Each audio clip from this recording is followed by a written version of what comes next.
Serginho, meu querido, nós estamos num terreno muito profundo.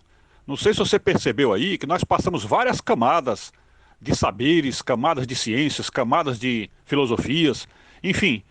Eu não sei se posso dizer que estamos abaixo de todos esses conhecimentos ou acima, mas nós estamos num terreno muito profundo e que os teólogos se debruçaram sobre ele ao longo de 2000 anos de história de pensar e repensar teológico. Pensaram, pensaram, pensaram, pensaram e chegaram às conclusões que a Igreja Católica chegou, que são as conclusões da filosofia mais profunda, né, que pegou toda a filosofia grega, juntou com todas as mitologias do que disseram os romanos, os bizantinos, enfim, todos os filósofos, que é exatamente o pessoal que pensa correto, né? Exatamente por isso que a Igreja Católica, para mim, é a mais correta, porque ela é a que pensa mais correto. E então, o pensamento católico sempre terá que ser respeitado, porque nós não pensamos 2000 anos de história, né? Nós pensamos só o tempo que nós temos de vida, que eu tenho 63 anos, você não tem 60 ainda, né? Então a gente não pensou tudo isso. Então a gente tem que ser humilde para encarar de frente esses estudos que eles que fizeram, né? Então o que é que a gente faz? A gente tem que examinar, porque a palavra de Deus diz que nós devemos examinar tudo, né? Examinar tudo e retende o que é bom. Está lá escrito em São Paulo, na primeira carta aos Tessalonicenses, capítulo 5, versículos 20 para frente, né? Então está dizendo que a gente deve examinar tudo, então a gente examina tudo, né? Então, examinar tudo exige o quê? Exige tempo. Para examinar tudo e ter tempo, então você tem que ter uma parte da sua vida dedicada a isso, né? E como você não é teólogo, né? Você não é teólogo, você não vive para isso, não tem profissão para isso, não é padre, não é pastor, não é nada. Então, você dedicar tempo a isso é complicado, né? É bem complicado. Então, o que eu posso lhe dizer assim, em resumo, mas é um resumo muito complicado, por quê? Porque é um resumo que está acima como é que é, acima dos limites do que um homem pode pensar. É uma coisa assim muito. Não sei nem dizer de onde é que a gente pode tirar isso.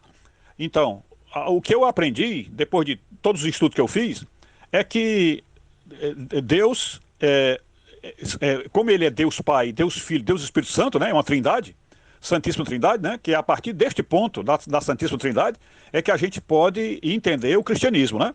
Aliás, se nós não tivermos uma concordância de que Deus é Pai, Filho e Espírito Santo, se nós não tivermos concordância nisso, nós nem podemos continuar conversando, porque o universo inteiro só tem sentido se Deus for Pai, Filho e Espírito Santo.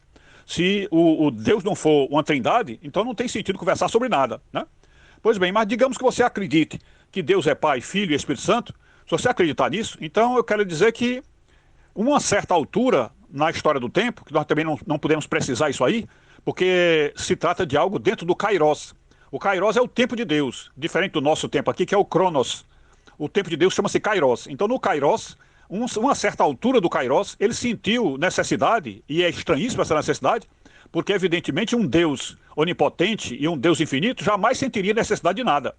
Porém, a gente admite a possibilidade de que o coração de Deus, que vivia no perfeito amor e do pleno amor e na santidade do pleno amor, uma certa altura desejou, para não dizer que ele sentiu necessidade, ele desejou transferir esse amor dele, ou transmitir esse amor dele a outra pessoa, que não fosse ele mesmo. Porque antes dele criar todas as coisas, ele era o Deus incriado, o Deus que nunca foi criado, criador de todas as coisas, e antes dele criar todas as coisas, existia apenas ele mesmo. E, portanto, ele era Deus Pai, Deus Filho, Deus Espírito Santo, por isso que Deus é amor, porque ele é Deus Pai, Deus Filho, Deus Espírito Santo, e, portanto, antes dele criar todas as coisas, ele amava a si próprio, e só tinha ele para amar, só amava a si próprio. Quando ele criou a primeira criatura, que não é exatamente igual a ele, porque tinha que ser uma criatura que tivesse liberdade, porque se não tivesse liberdade seria igual a ele mesmo, né? Então, para ser diferente dele, teria que ter liberdade. Então, quando ele deu liberdade à primeira grande criatura criada, e essa primeira grande criatura criada pode ter sido o próprio Lúcifer, então, quando ele criou essa primeira grande criatura, ele deu liberdade total a essa criatura para que ela sentisse o que quisesse sentir e experimentasse o que quisesse experimentar. Porque a liberdade total é isso, é sentir o que quer sentir e experimentar o que quer experimentar. E jamais foi criado o mal aí. O que ele deu foi a liberdade. Então, com a liberdade, ele também estava com isso permitindo que o mal existisse. Mas permitir que o mal exista não é compartilhar com o mal, não é compactuar com o mal. É apenas a questão da bondade e da santidade e da humildade de permitir que uma pessoa que não seja ele próprio queira pensar diferente. Então, quando ele permitiu que alguma criatura que não fosse ele, ou seja, a criatura que foi criada por ele, pudesse pensar diferente dele, quer dizer, quando ele permitiu isso, ele estava mostrando o quê? Que era um Deus, além de ser um Deus bondoso, é um Deus humilde, né? Um Deus de profunda humildade, um Deus também democrático, que é capaz de abrir as coisas para que pessoas pensem diferente. Então, quando ele permitiu isso, automaticamente ele deu chance para que o mal existisse, né? Então, ele não criou o mal. Porém, quando ele deu o livre-arbítrio, ele permitiu que o mal existisse. Mas eu lhe pergunto, se ele não desse livre-arbítrio, ele não criaria ninguém. Porque qualquer criatura que não tivesse livre-arbítrio acabaria sendo um robô, seria um autômato, né? E sendo robô, qual a graça que teria uma pessoa que é um autômato, que é um robô, qual é a graça que teria de amar uma pessoa dessa? Você, que graça teria, mesmo para nós humanos, amar um robô? Qual é a graça que tem? Aliás, eu pergunto, qual é a graça que tem o amor de um robô? Quer dizer, o que é que adianta você ser amado, digamos que uma mulher que você tivesse fosse um robô, e ela lhe amasse porque é programada para lhe amar.